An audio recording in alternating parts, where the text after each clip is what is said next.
We actually have next generation 911, which will provide the caller's location. You're also able to receive multimedia, so being text messaging or pictures. The dispatchers are able to receive that into the center.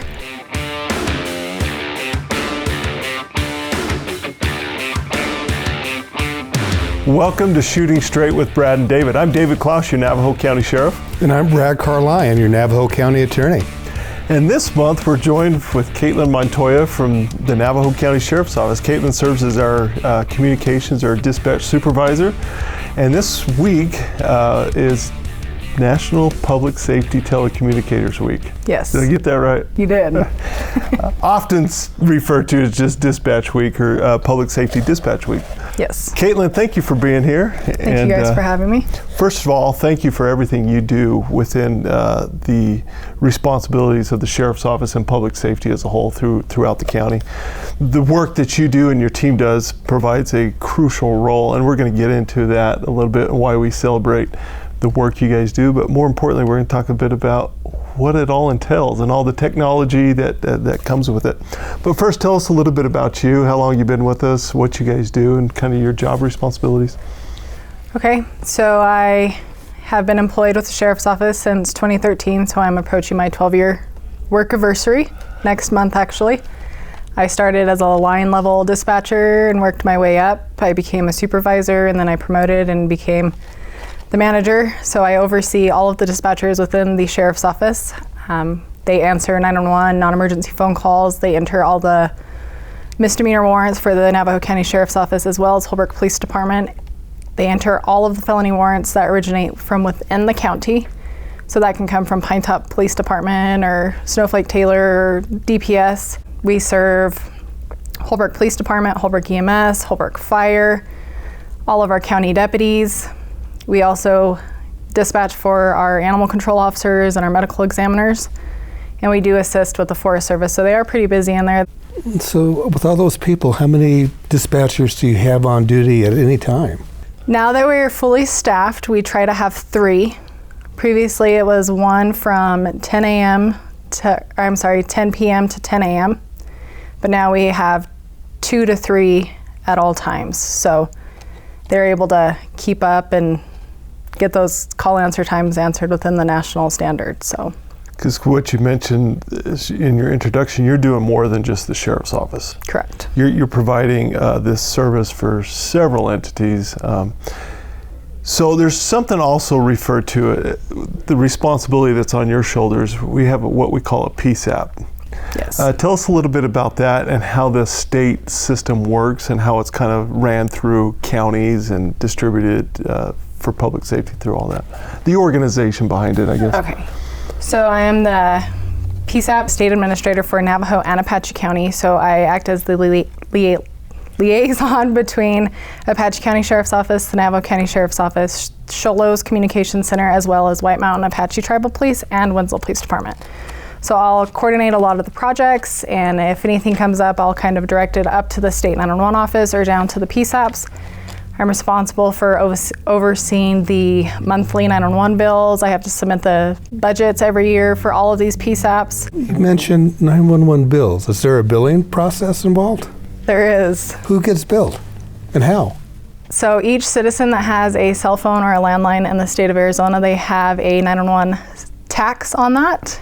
It's very low, and that is where the funds come to pay for our 911 monthly services.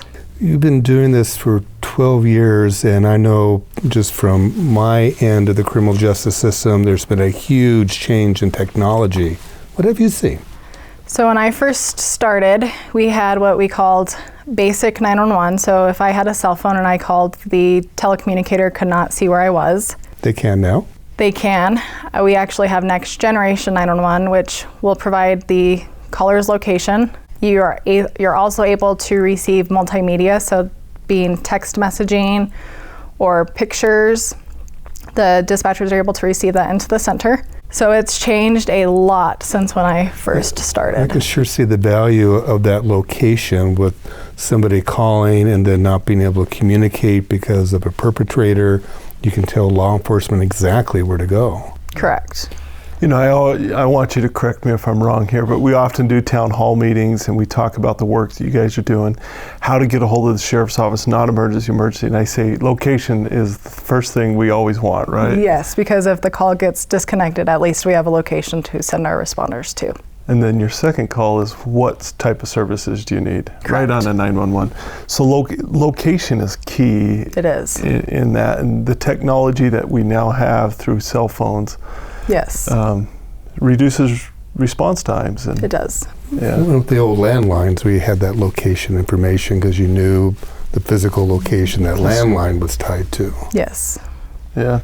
So we have some other technology that's rolled out, text to 911, and is that more for the teenager that only likes to text, or is that for more of an ADA type thing? No, so it was developed to comply with the ADA requirements, but it can also be used if you are in a unsafe type of situation and you're not able to place a voice call to the 911 dispatchers. You can text, but we do ask call if you can, text if you can't. So they are able to text and they can communicate back and forth with the dispatcher and provide the type of information that they need. So David, what type of situation would you advise somebody to text versus call?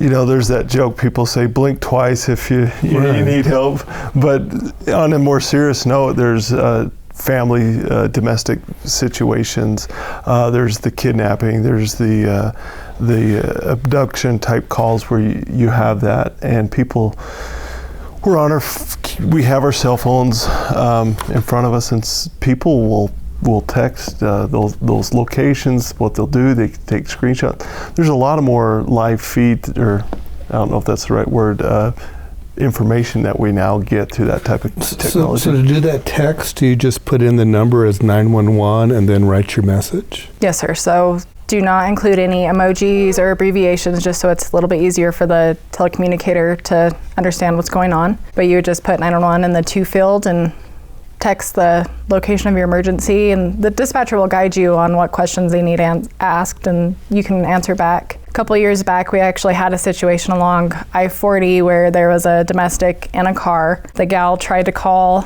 but she wasn't able to talk, so we started texting back and forth, and we actually located them in Winslow and was able to arrest the suspect. So, I mean, it does work. So it was a moving scene. You mentioned something, asking the questions. I think there's so much, I mean, we could talk for a long time about the training and the skill set that goes into what you guys do. Location, what's the type of services, but you guys, your staff, they need to know what to ask.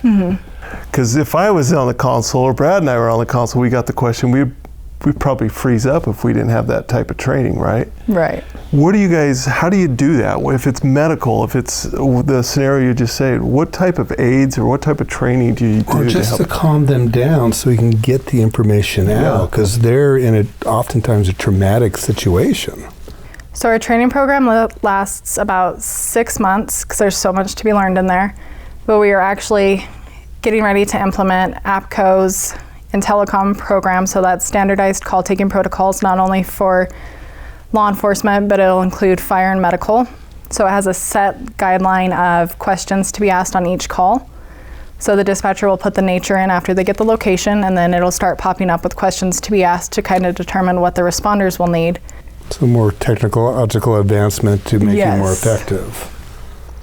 But you're also doing first aid or CPR prompts through that, right? Right. What's the acronym for that? Medical or? Yeah, Advanced Emergency Medical Dispatching, or we call it EMD. EMD. And your staff then, with delivering a baby or having a heart attack, you guys correct give that training or yeah, so as soon as they finish their line level dispatching, then we'll send them to this training to get their Advanced Emergency Medical Dispatch certificate, because you have to be certified in order to provide the medical direction. They can handle anything from an animal bite to an allergic reaction all the way up to a cardiac arrest where CPR is required. So they're able to handle anything. I mean, diabetic emergencies, falls, it covers pretty much anything you would likely encounter. Yeah. Tell us a little bit about the centers that we have in Navajo County. We have obviously 2 centers. How that's split up, how that kind of works. People will be like, do I need to know which one to call, or is there a cell phone kind of send it to the right location? So when you call 911, it goes off of the tower location with the next generation. So depending where you are, it'll route to which center you need to speak to. We do have a sister agency down in Show Low. So if you're within the city of Show Low or Pine Top or Lakeside, it'll route to them. If you're within the county's jurisdiction or along a state highway, it'll come to us, and then we'll handle it. If you do need an ambulance or fire department in the southern part of the county, we'll get it transferred over to Show Low because they're the dispatching agencies for those. But there's a lot of partnership and collaboration between both centers, so no matter where you call it, we'll direct you to where you need to go. So you're transferring hundreds of calls, right? Yes. Every day between Show Low and Holbrook, back and forth, right? Correct, and including our Arizona Department of Public Safety partners for all the calls on the major interstates. Yeah. I know one of the issues I used to hear about was that there was a multi-agency response to an event. Everybody's on different frequencies. Is that still a challenge, or has technology helped out in that area too? No, technology has definitely helped out. So if we have an incident occurring in Show Low, we're able to, we call it patching. So we're able to take our units in Show Low and patch it to Show Low Police Department's radio frequency. They can hear what county is saying, and we can hear what Show Low is saying. So I mean, it's instant communication. And we also have what we call a PSAP channel. So if we need to speak directly to the dispatchers, we can just use that rather than picking the phone up and calling them. So it reduces a lot of time. So you get a lot of calls coming in every day. Some are emergency in nature that should be 911. Some aren't. Correct. What's kind of the demarcation that people should be aware of, whether to call 911 or the non-emergency line? So if it's a life-saving situation, we obviously call 911. If it's just a disagreement that's only verbal and you're not next to the person, you can call our non-emergency number. But when in doubt, I would say call 911, but we do have our non-emergency number that is available 24/7. And what number is that? It is 928-524-4050. I know there's a bill in front of Congress with bipartisan support to make dispatchers considered first responders. Correct. And part of that is because of the trauma that dispatchers have. While they're not present, they hear it. Right. They deal with the victims that have seen something tragic. How do you and the other dispatchers deal with the trauma that you have every day? So within our center, there's a lot of camaraderie. So if something's bothering us, we'll talk to one another. The county also provides the Employee Assistance Program, which provides counseling for any of our employees, so that's available for use. All of our supervisors' doors are always wide open. If we need to talk or if something's bothering us, we have the chance to walk in and just kind of let it out and talk about it.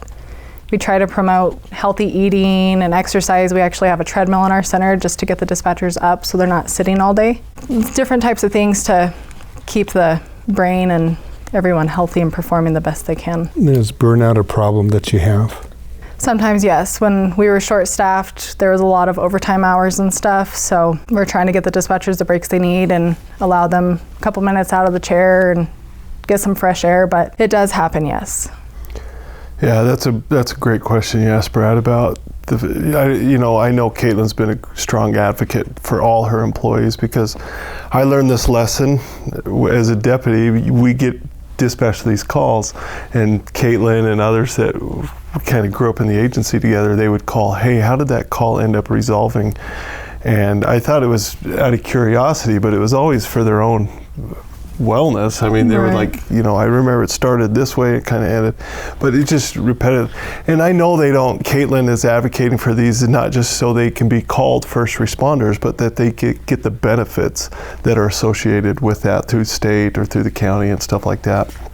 And Caitlin does a great job always advocating for people and doing that, because the public probably looks at the uniform and the firefighter and the police officer as the one that's doing it, but it's a team that starts in their center, and then it's sent to us, and it takes both of us, because when we're there, we say send this, send that, do this, do that, and they're the ones coordinating, making sure that everybody that needs to know knows, and everybody that needs to be there, and I can go on and on, but.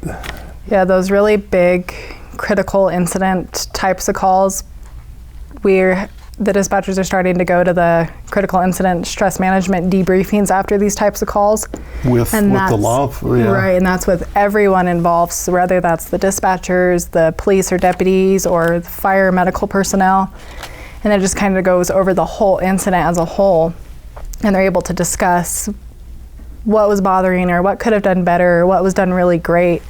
So it's really great to get the dispatchers involved in those. One last question. What happens if the internet goes down because you are so technologically reliant now? Our 911 system, we have switched service providers, and the state has actually created a redundant path for us. So if there is any type of outage, internet or a power line or phone line getting dug up or shot out, we stay alive. So we are still able to provide our 911 services. However, our non-emergency or admin lines, we have to coordinate with our IT department to try to get those lines routed to a backup phone number. We've had to get a cell phone put in dispatch that's on 24/7 in case we lose our admin lines. We can work with our public information officer to get these numbers posted for alternate ways to call them. But our officers aren't able to run any subjects they encounter if we lose the internet.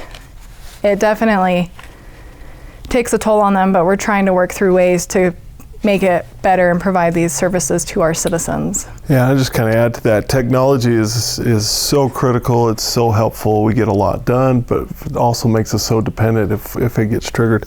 In the last 5 years, we've seen tremendous technology changes in your center. The 911 system used to be a little more fragile. We had 911 go down, I remember 2019, 2020.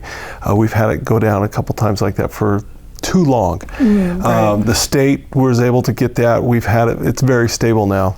And what Caitlin's mentioning is if we don't have our internet service that's provided to this building gets damaged, vandalized, any of those types of things, and we've seen it. You've seen, and that's one of the struggles or challenges of rural Arizona, is we don't have that redundant type system. I know the county's working on that center, middle mile. That's going to be helpful, and those are some things that's limited business opportunities, but it limits public safety as well.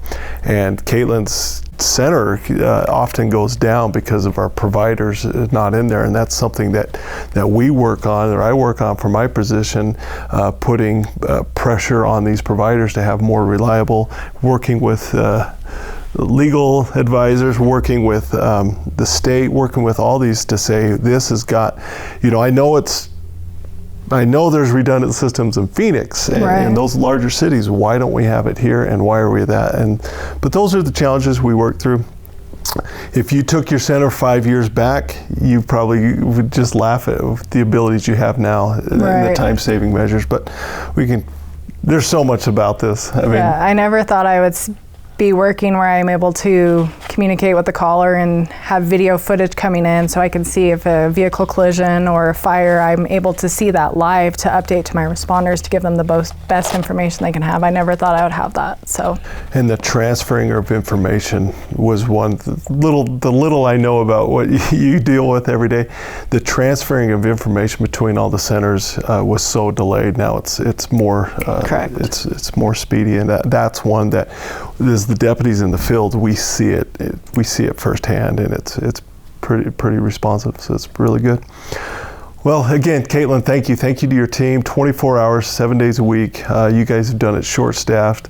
You guys are doing really good right now, having a little more stable staff. Appreciate all your team, what they do, and I know Navajo County's safer because of the training and the systems that you have put into that center, because we're getting things out faster, we're getting people the services they need quicker, and you guys do a great job. So. Thank you. We appreciate everyone's support.